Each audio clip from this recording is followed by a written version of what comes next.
Isang biyaya ang pagbubuntis at pagkakaroon ng anak. Pero walang katiyakan kung kailan naaminin ng isang aktres na malapit na ito maging ina. Produkto ng talent search program ang aktres na pansamantalang mauudlot ang maraming pangarap para sa sarili at sa pamilya niya dahil sa kanyang kalagayan sa kasalukuyan.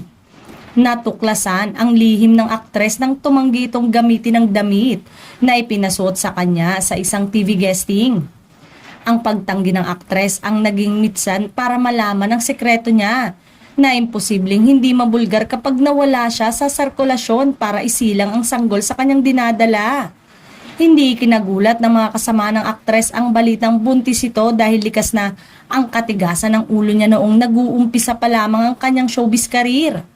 Hindi siya nakikinig, matigas ang ulo niya. Reaksyon ng dating co-star ng aktres sa isang TV program nang makarating sa kanya ang balitang buntis ang female showbiz personality na natupad ang ambisyong makapasok sa showbiz nang sumali sa talent search show.